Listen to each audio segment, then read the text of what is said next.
Bapak-bapak dan ibu-ibu sekalian, melanjutkan kajian kita Al-Hadis As-Sadis wal Arba'un, hadis yang ke-46. Ya. Hadisnya pendek. Ya. An Abi Burdata an Abi Musa Al-Ash'ari radhiyallahu anhu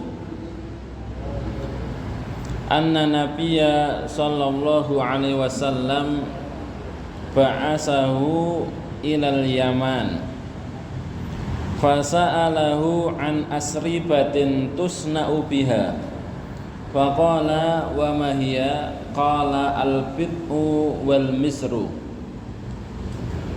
faqila li Abi Burdata wa mal bid'u qala nabidul asal wal misru nabidus sa'ir faqala kullu muskirin haramun akhrajahu al-Bukhari. Dari Abi Burdah, dari Abi Musa Al-Ash'ari radhiyallahu anhu, bahwasanya Nabi sallallahu alaihi wasallam mengutusnya ke Yaman. Kemudian Nabi bertanya tentang minuman yang ada di Yaman. Faqala wa ma hiya? Qala al-bid'u wal misru. Yang disebut apa yang dimaksud dengan bid'u wal misru? Faqila li Abi Burdata wa mal bid'u? Qala nabidul asal. Ditanyakan kepada Abi Burdah, apakah bid'u itu? Kemudian dijawab nabidul asal. Nabid itu apa namanya? Madu yang difermentasi. Nabid. Wal misru nabidus syair. Gandum yang difermentasi. Faqala kullu muskirin haramun. Kemudian Nabi menjawab, setiap yang memabukkan adalah haram. Ini menjadi dalil atau kaidah tentang keharaman suatu makanan atau minuman. Jadi hadis ini bersifat umum, karena di akhir itu yang menjadi kaidahnya. Kullu muskirin haramun. Segala sesuatu yang memabukkan adalah haram. Apapun bentuknya. Tidak terbatas kepada minuman khamr saja, tetapi ini bisa bentuknya cair, bisa padat, bisa uap, hanya bau-bauan saja.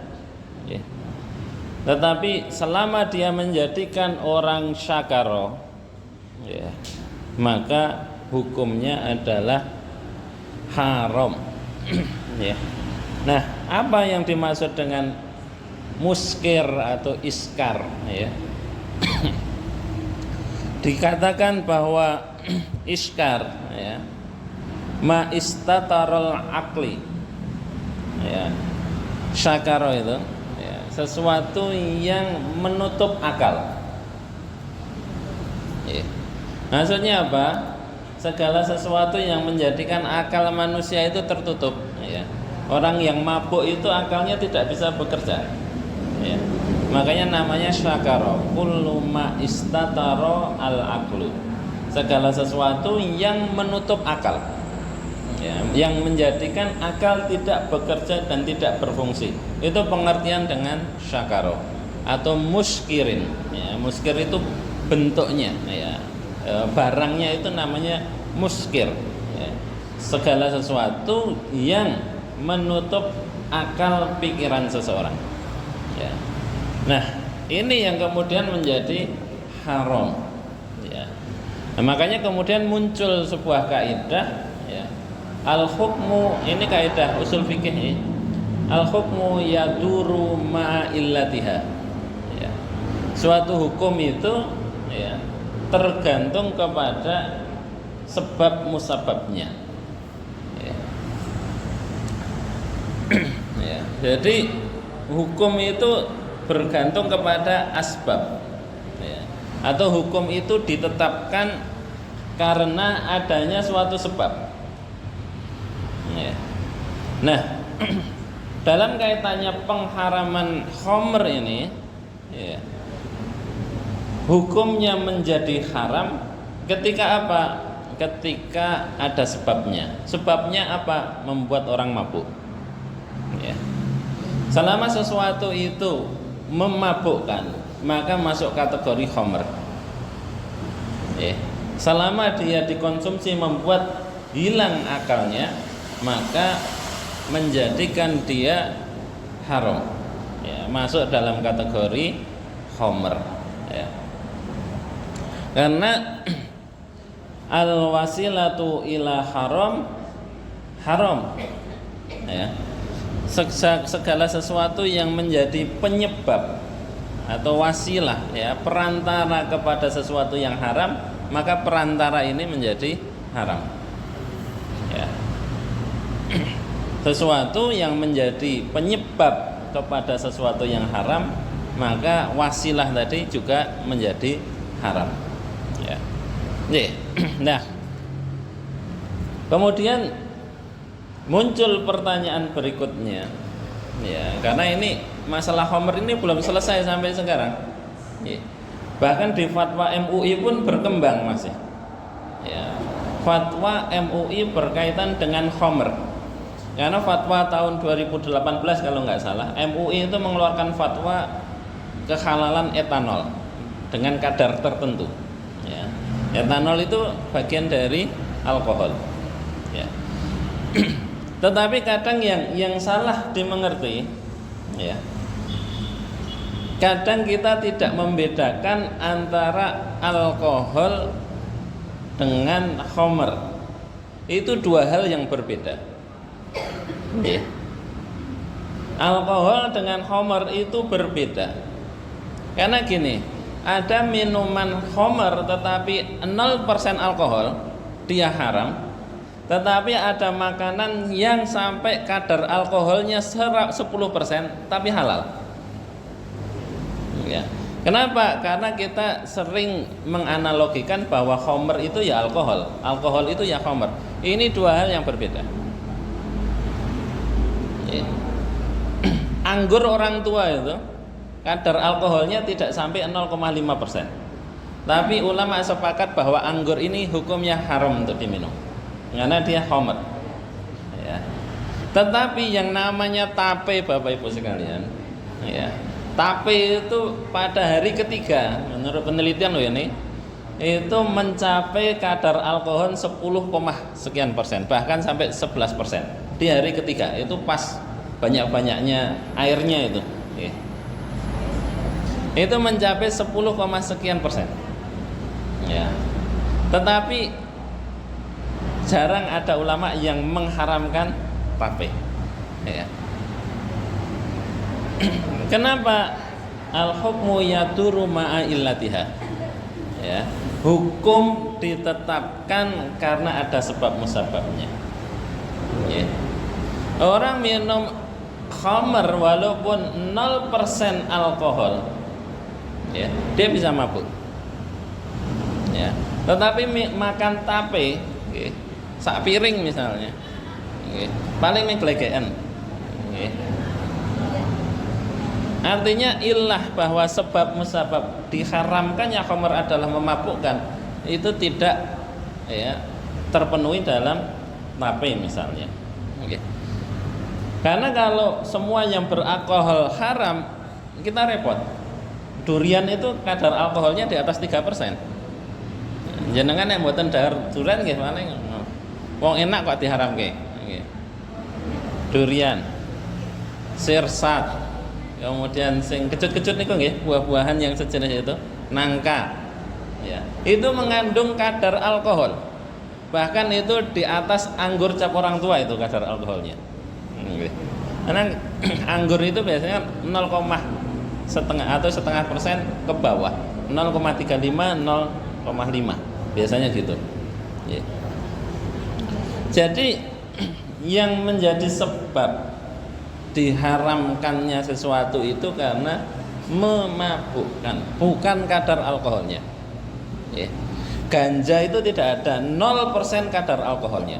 Ganja, heroin, ekstasi 0% kadar alkohol, tapi tetap haram. Kenapa? Dia masuk dalam kategori khamr. Kenapa dikatakan khamr? Muskir, menjadi memabukkan. Jadi ini jangan salah paham ya antara alkohol dengan mabuk. Tidak semua alkohol itu bisa memabukkan, ya. Tetapi dan tidak semua yang mabuk pasti ada kandungan alkoholnya. Ya. Ini dua hal yang berbeda. Ya. Makanya kemudian di kalangan ulama, ya, ulama dulu pun juga dibedakan, ya, mana khamr mana nabid. Karena nabid ini dalam bahasa kita, ya, ini kan sesuatu yang diendapkan. Bahasa sekarang difermentasi. Ya. Prosesnya berbeda. Pembuatan nabid, ya, karena khamr, misalnya nabid anggur dengan khamr anggur itu berbeda. Ya, kalau nabid itu proses awal masih, ya, anggur difermentasi, kemudian diolah lagi, dimasak dan sebagainya, baru kemudian menjadi khamr, ya, menjadi minuman anggur itu atau wine dan sebagainya. Ya, itu mengalami proses lanjutan. Tapi kalau baru nabid, ya, nabid itu baru sekedar difermentasi, ya, sebagian ulama ada yang membolehkan. Ya. Ya. Jadi nabid dan khamr, ya, ulama yang tiga, Syafi'iyah, Malikiyah dan Hanabilah itu mengkategorikannya menjadi khamr. Tiga mazhab ini. Tetapi Hanafiyah tidak. Karena yang tiga ini di Hijaz itu bumi Arab sekarang, ya, antara Madinah atau Mekah, ya, tinggalnya di situ. Ya, basicnya mereka orang situ. Sedangkan Abu Hanifah itu orang Irak. Ya, Irak ke timur. Ya. Abu Hanifah tidak mengkategorikan nabid bagian dari khamr, ya. Sehingga beliau tidak mengharamkan minuman-minuman berfermentasi, ya, minuman-minuman yang difermentasi di madhab Abu Hanifah atau di Hanafiyah itu tidak haram. Tapi di ulama yang tiga, madhab yang tiga itu haram. Okay. Makanya sebenarnya di Indonesia itu Syafi'iyah, ya. Tetapi dalam masalah tape tadi tidak konsisten, ya. Ketika masalah tape menggunakan madhab Hanafiyah, ya. Tetapi untuk urusan yang lain menggunakan madhab Syafi'i. Ya kadang di Indonesia biasa kayak gitu, okay. Endi sing gampang, ya, biasanya gitu, ya. Nek yang diseneng niku digolekke dalile sing ngentukke. Okay. Jadi dalam urusan yang lain dia menggunakan madhabnya Syafi'i, ya. Tapi urusan tape, ya, itu menggunakan madhab Hanafi, ya. Nih, ada gini, masalah tape lagi, nggih. Masalah tape dulu kita selesaikan.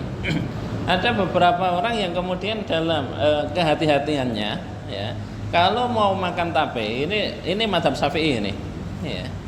Biar kemudian nggak Hanafi banget. Ini ada di pandangan ulama-ulama Nusantara, ya, bahwa ketika makan tape, ya, agar dia bisa lepas dari yang tadi karena madhab Syafi'i mengharamkan tape, ya, maka yang didahar cuma tapenya saja, ya.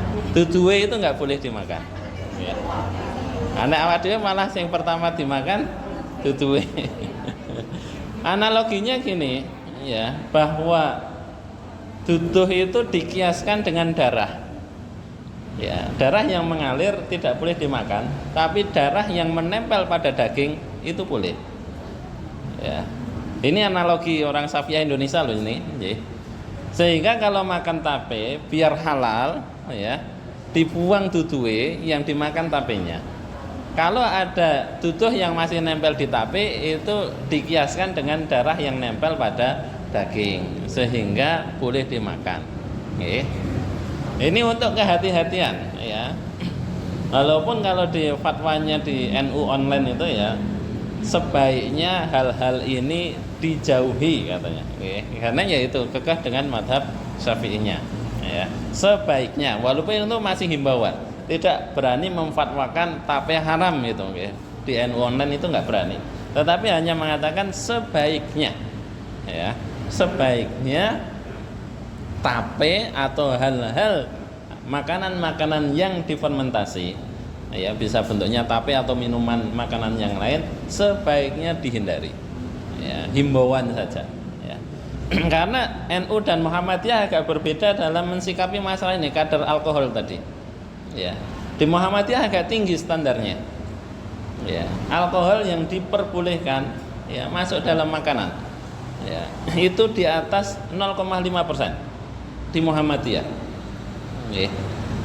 Tetapi di NU ya, kadar yang diperbolehkan itu kecil sekali, jauh di bawahnya kadarnya Muhammadiyah ya. Maka kadang orang ngawur karena tidak membedakan mana khamar dengan alkohol tadi, sehingga kadang menganggap bahwa anggur itu kan anggur orang tua tadi nggih, kadarnya cuma 0,35 atau 0,5 ya. Kemudian yang dipakai fatwanya Muhammadiyah ya.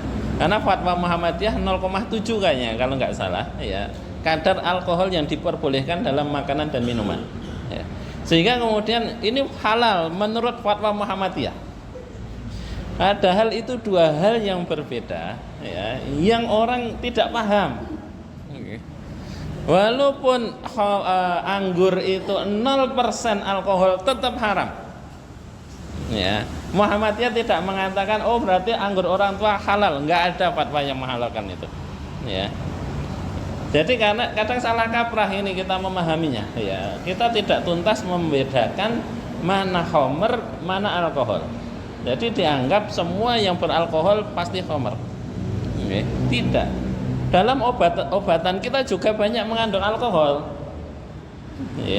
Itu kenapa Muhammadiyah agak tinggi standar khamrnya ya. Kenapa? Karena memang concernnya di kesehatan ya. Yang diperbolehkan karena ini nanti masuknya di obat-obatan, bukan makanan dan minuman sebenarnya ya. Membuat standar agak tinggi karena kalau terlalu rendah banyak obat-obatan yang nanti menjadi haram ya. Makanya standarnya agak tinggi ya. Sekarang malah muncul wine yang halal ya, ada sertifikasi halal untuk minuman wine ya. Ini ya rada ngacau lagi ini ya. Wine tapi halal ya. Atau yang sering diperdebatkan, yang sering kita makan itu adalah bahan masak, angciu. Angciu itu mengandung alkohol sebenarnya, ya, dan kadar alkoholnya tinggi. Karena Bapak Ibu dahar makanan-makanan yang Chinese food itu ya, makanan Cina yang goreng-gorengan kayak nasi goreng, mie yang Cina itu, ya biasanya malah di hotel-hotel nih banyak menggunakan angciu, ya. Angciu itu seperti saus gitu lah, kayak minyak ikan itu ya. Angciu namanya. Itu di makanan-makanan kita banyak mengandung itu ya. Makanan-makanan kaki lima itu banyak menggunakan angciu. Itu bahan penyedapnya ya. Tapi sebenarnya itu kadar alkoholnya tinggi ya. Ini di Indonesia memang angciu ini belum disertifikasi halal ya. Sebagian mengatakan angciu ini haram, sebagian besar. Kenapa? Kadar alkoholnya tinggi ya. Bukan karena alkoholnya, tetapi kalau diminum bisa mabuk memang ya. Angciu ya, kalau ciunya saja kan itu sudah ya pasti mabuk kalau minum ciu. Angciu itu ciu untuk masak bahasanya gitu. Nah itu haram Bapak Ibu. Bapak Ibu kalau jajan ya di warung-warung itu masih banyak yang menggunakan angciu ini ya. Karena dianggap ini sebagai bahan masak saja ya, sebagai bahan penyedap saja, sehingga ya, kemudian agak longgar penggunaannya. Jadi hati-hati ya, hati-hati apalagi kalau di hotel-hotel ya. Karena kita nggak tahu masaknya kalau di hotel, ya. Kalau di warung kaki lima kita tahu apa saja yang dimasukkan di situ. Tapi kalau di hotel kita nggak tahu, ya. Cari yang memang ada sertifikat halalnya. Oke. Karena di hotel bintang 5 itu harusnya ada sertifikasinya, ya. Hotel-hotel yang tinggi itu harusnya punya sertifikasi halal untuk makanan yang disediakan oleh restorannya, ya. Karena itu masuk dalam jaminan konsumen, ya. Di Indonesia mayoritas Muslim, kita bisa protes, ya. Kalau misalnya kita diberi hidangan yang ternyata beralkohol tanpa ada pemberitahuan, kita boleh protes, itu dilindungi undang-undang, ya. Ada aturan atau hukum jaminan konsumen, ya. Cuma kadang kita nggak tahu dengan itu, dengan hukum itu. Sebenarnya boleh protes, ya. Orang Islam kok diberikan makanan-makanan yang haram, ya, tanpa sepengetahuannya, dia boleh komplain, ya, boleh diadukan, ya. Nih. Nah, ini berkaitan dengan makanan-makanan yang biasa kita konsumsi, ya. Jadi kita harus bisa membedakan mana alkohol, mana khamr, ya. Tidak semua makanan beralkohol itu masuk kategori khamr, ya. Dan tidak semua khamr pasti beralkohol, ya. Dua hal yang berbeda, ya. Jadi harus bisa dibedakan. Nah, pada prosesnya sendiri, khamr ini, ya, dalam syariat kita, dalam sejarah pengharaman khamr ini mengalami tadarruj istilahnya, ya. Jadi khamr itu adalah sesuatu yang menjadi budaya, ya, pada orang-orang Arab dulu, ya. Jadi orang minum khamr itu biasa, ya, karena sudah menjadi budaya. Nah, kita juga bisa melihat bagaimana Allah itu mau mengharamkan khamr, ya, itu tidak langsung, ya. Kenapa? Karena ini sudah menjadi budaya. Kalau budaya menjadi kebiasaan. Ini juga kemudian diambil menjadi kaidah dalam fikih dakwah, ya. Merubah sesuatu yang sudah menjadi budaya, ya, itu harus menggunakan tadarruj istilahnya, bertahap. Tidak boleh sesuatu yang sudah menjadi budaya langsung dihantam. Ini haram, ini nggak boleh, ya. Tidak bisa seperti itu. Dakwah tidak seperti itu, ya. Kita bisa melihat pengharaman khamr ini mengalami sampai 4 kali tahapan, ya, sebelum menginjak khamr itu menjadi haram, ya. Sampai 4 kali, ya, untuk Allah memutuskan bahwa khamr ini haram, ya. 4 tahapan yang berbeda-beda, ya. Dalam surat An-Nahl ayat 67 yang pertama, ya, ini menjadi gambaran, ya. Sebelum khamr itu diharamkan, ya, ini masih Makkiyah, ketika di Mekah, ya, Allah itu mengatakan, ya, dan dari buah kurma dan anggur, ya, kamu membuat minum, ya, tatahiduna sukaro, yang membuat minuman yang memabukkan dan rezeki yang baik, ya. Tidak ada sama sekali istilah larangan di sini. Allah hanya mengatakan bahwa dari buah kurma dan anggur kamu bisa membuat minuman yang memabukkan, ya, dan bisa menjadikan sebagai rezeki yang baik, ya. Sungguh pada yang demikian itu ada tanda-tanda kebesaran bagi orang-orang yang mau mengerti, ya. An-Nahl ayat 67, ya. Tetapi kalau itu ditelaah dengan seksama, ya, ini Allah itu mulai memperingatkan masalah Nahl ini, bahwa kurma dan anggur menjadi kebiasaan kalian selama ini, ya, menjadikan itu sebagai sebuah minuman yang memabukkan, ya. Tetapi kalau diperhatikan lagi, dipikir-pikir lagi, ya, sebenarnya ada sesuatu yang salah pada khamr ini, ya. Orang-orang ahli bahasa, ini orang-orang Quraisy itu kan orang-orang ahli bahasa, ya. yang sangat sensitif dengan diksi kalimat. Nah, kita mungkin nggak menyadari bahwa ada sesuatu yang tersembunyi dalam kalimat ini. Tapi orang Quraisy sudah bisa merasakan. Ya, ada sesuatu rahasia di balik Homer dari ayat tadi. Ya. Makanya orang Quraisy mulai sadar ini. Ya. Berarti ada sesuatu ini dalam Homer. Ya. Makanya ayatnya menggunakan ada tanda-tanda kebesaran Allah bagi orang-orang yang mau memahami. Ya. Berarti ada yang salah dengan Homer. Ini yang pertama, ya. An-Nahl ayat 67, ya. Kemudian yang kedua, ya. Dalam surat Al-Baqarah ayat 219, ya. Jadi tadarus ini tidak urut, ya, dalam satu surat tetapi berbeda-beda. Ya. Yang pertama dikatakan bahwa tadi, ya, itu sekedar sekedar pancingan saja agar orang mau memikirkan tentang Homer, ya. Pada ayat kedua, ya, dalam 219, ya, yas'alunaka 'anil khamri wal maisir. Mereka bertanya kepadamu wahai Muhammad tentang Homer dan maisir, tentang Homer dan perjudian, ya.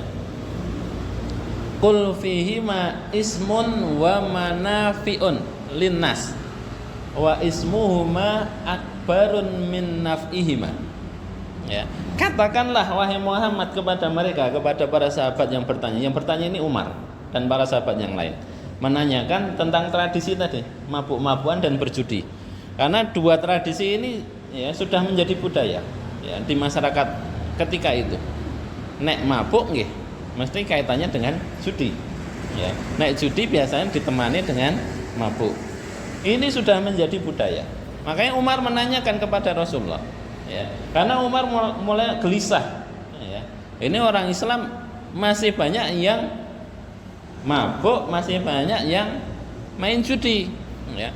Yas'alunaka 'anil khamri wal maisir, ya. Mereka bertanya kepadamu terkait dengan khamr dan perjudian, mabuk-mabukan dan perjudian. Qul, katakanlah kepada mereka, ya. Qul fihi ma ismun wa manafi'. Di dalamnya ada dosa dan juga ada manfaatnya. Ya.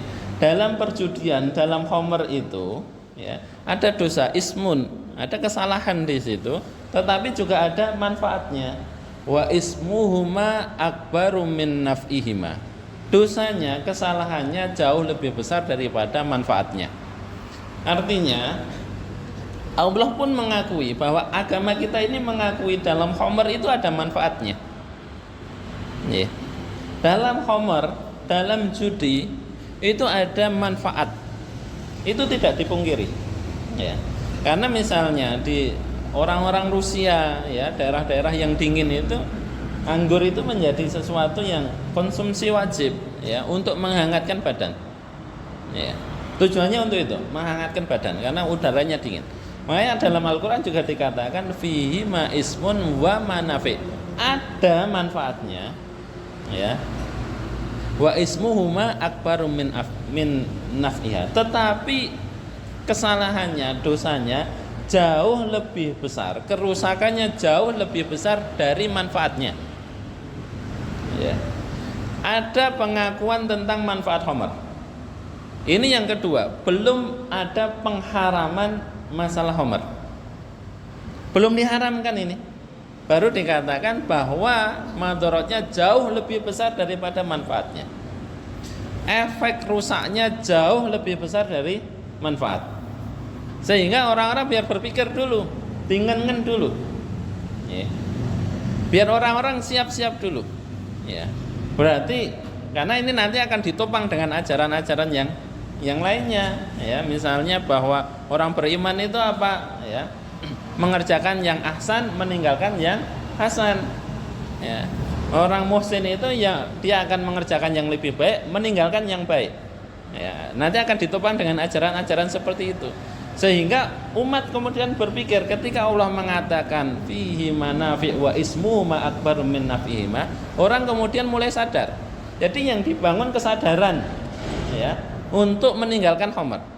Kalau tidak dibangun kesadaran, langsung dilarang, orang akan kucing-kucingan untuk minum khamar. Ya.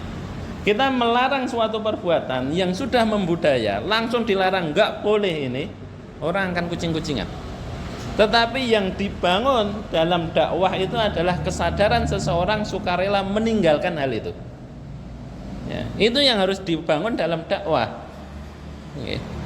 Sehingga dengan sendirinya dia akan meninggalkan itu tanpa dipaksa. Ya. Makanya yang dibangun logika. Ya. Di situ ada manfaatnya, tidak dipungkiri. Ya. Benar ada manfaatnya. Tetapi kerusakannya jauh lebih besar daripada manfaatnya. Itu yang kedua. Ya. Kemudian yang ketiga, ya, tadarus yang ketiga, ya, surat An-Nisa. Ya, ayat 43. Ya. An-Nisa ayat 43. Ya ayyuhalladzina amanu la taqrabus shalah wa antum sukara. Wahai orang-orang yang beriman, janganlah mendekati sholat sedangkan kamu dalam keadaan mabuk. Sudah mulai dilarang, tetapi terbatas. Hanya ketika mau sholat. Di luar sholat monggo mabuk. Ya. Boleh mabuk ketika itu. Ya. Tapi kalau Anda mau sholat jangan mabuk. Ada asbabul wurudnya. Ya. Ketika ada imam sholat, ya, dia mabuk, membaca qul ya ayyuhal kafirun, kau bolak-balik muter-muter nggak jelas. Ya. Itu salah satu menjadi asbabun nuzul ayat ini. Makanya la taqrabus shalah wa antum sukara. Jangan kamu mendekati sholat dalam keadaan mabuk. Karena itu tadi, qul ya ayyuhal kafirun, muter-muter. Wong itu kita nggak mabuk aja kadang kebolak-balik. Ya. Apalagi dalam keadaan mabuk. Ya. Ini larangan tetapi masih terbatas. Ya. Dari awalnya nggak apa-apa, kemudian disampaikan ya manfaat madharatnya, ya. Orang mulai berpikir, kemudian disampaikan ini loh efeknya kalau kamu mabuk, kamu sholat malah tidak jelas sholatnya, ya. Baru kemudian yang keempat, ya, baru diharamkan dalam surat Al-Maidah 90 dan 91. Ya. Baru Allah tegas mengharamkan apa yang namanya khamr, ya.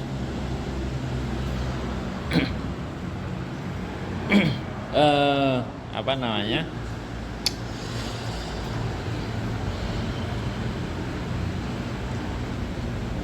Fil khamri wal maisir itu ya. Dalam khamr dan maisir itu ya ada setan yang di situ, ya. Setan hanya menimbulkan permusuhan dan kebencian di antara kamu, ya. Dalam surat Al-Maidah 90 dan 91, ya. Dan menghalang-halangi kamu, ya, dari mengingat Allah dan melaksanakan sholat, ya. Maka tidakkah kamu mau untuk berhenti, ya. Jadi nah ini sudah ditanting, ya, ditanting, diingatkan oleh Allah, ya. Jadi ini kan penjelasan, ya, bertiga tahapan ini berbeda-beda, kemudian di keempat ditanting. Kamu itu sudah beriman, menyatakan diri sebagai orang beriman, apakah sekarang kamu tidak mau untuk berhenti dari minum khamr? Ya, dijelaskan efeknya. Ini loh, khamr itu hanya menimbulkan permusuhan, ya, dan melalaikan dari mengingat kepada Allah. Ya, ini efek terbesarnya. Kenapa terjadi perkelahian, saling membunuh di antara orang Muslim gara-gara apa? Gara-gara mabuk. Ya, sehingga Allah kemudian menegaskan, ini loh, kalau kamu minum khamr yang terjadi seperti ini, apakah kamu tidak mau berhenti? Ya, tidak mau sadar dan sebagainya. Ya. Ini tadarruj. Ya, istilahnya adalah tahapan-tahapan dalam menghukumi suatu permasalahan. Ya. Ada tingkatan-tingkatan, ada tahapan-tahapan yang dilalui, ya.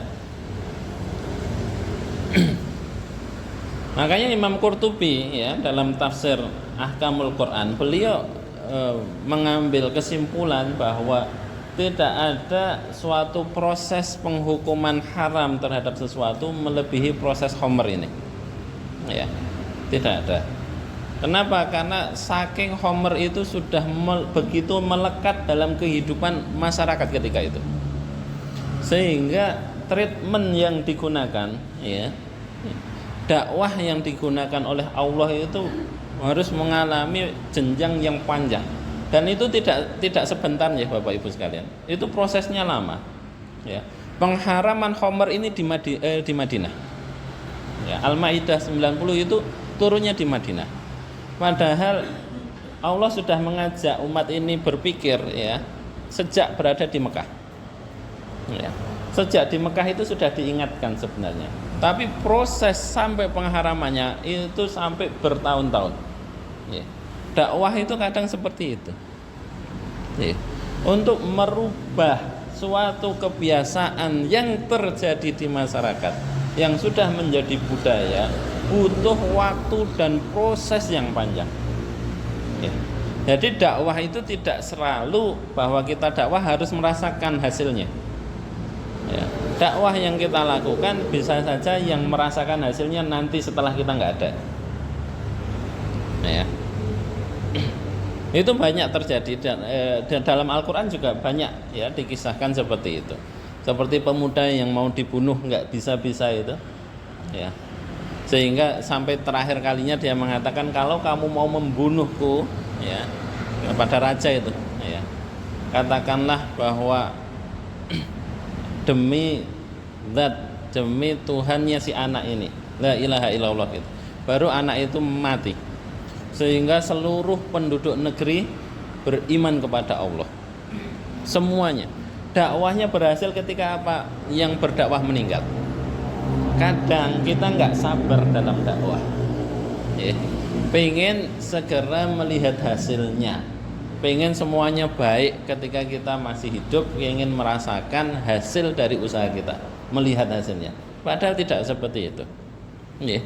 Dakwah itu kadang butuh waktu yang panjang yang bahkan kita tidak tahu ya kapan berhasilnya ya, sehingga memang butuh kesabaran ya, dalam berdakwah itu butuh kesabaran ya, untuk merubah sebuah keadaan, merubah sesuatu budaya ya. Tapi husnudzan saja insya Allah suatu saat masyarakat kita akan berubah ya.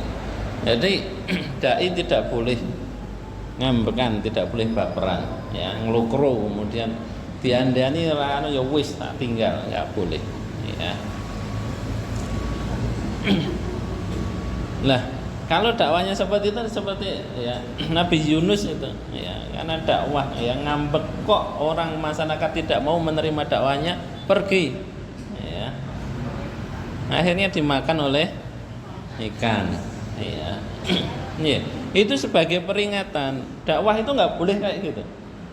Ya. Diperingatkan oleh Allah.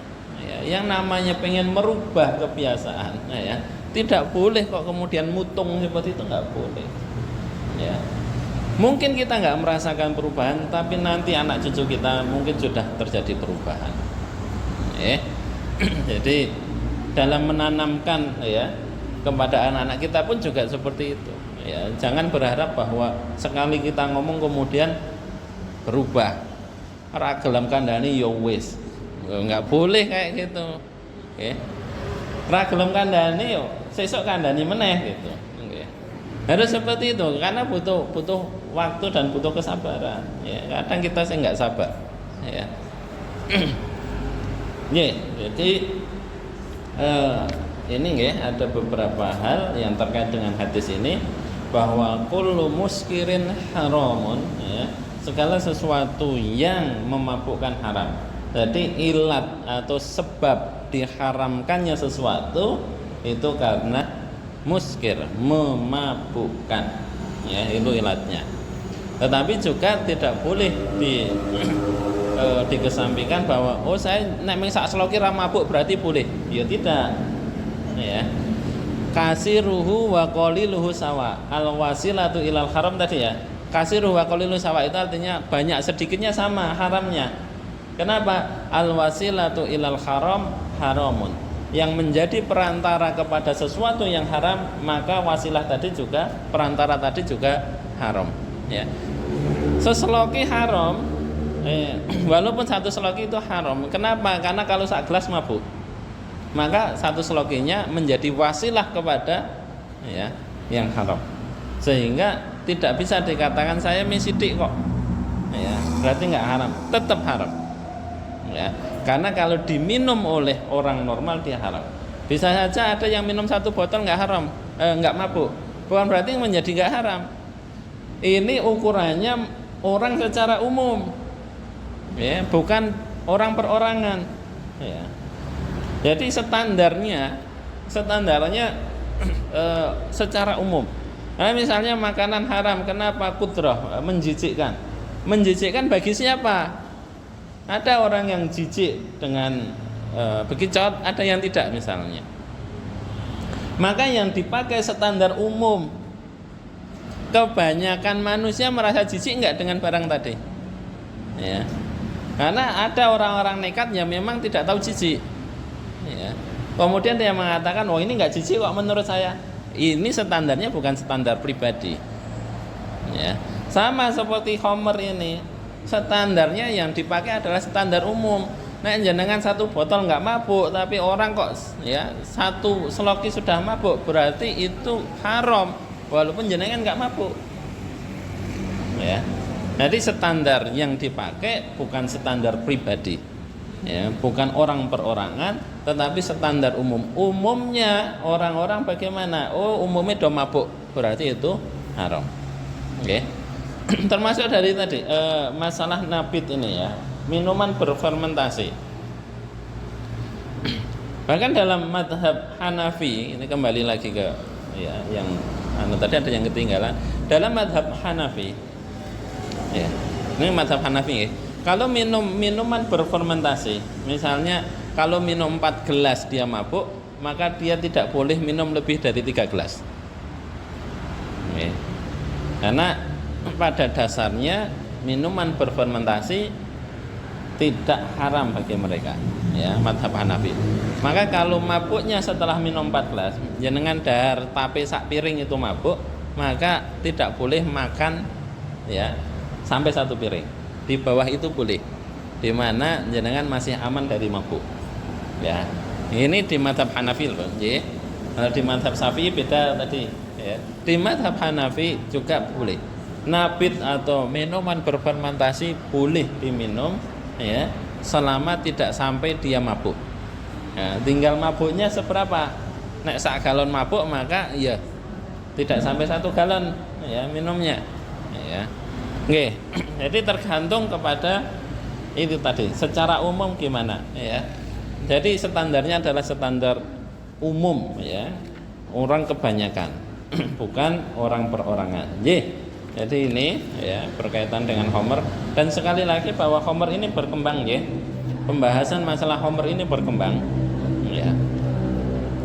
Setiap, karena perubahan zaman, perubahan teknologi itu juga membutuhkan hukum baru, ya. Makanya pengharamannya juga tidak langsung semuanya diharamkan, mutlak semuanya haram. Ada toleransi, ya. Misalnya tadi MUI menghalalkan etanol dengan kadar tertentu, ya. Tetapi Syafi'iyah tetap mengharamkan, beda-beda, ya.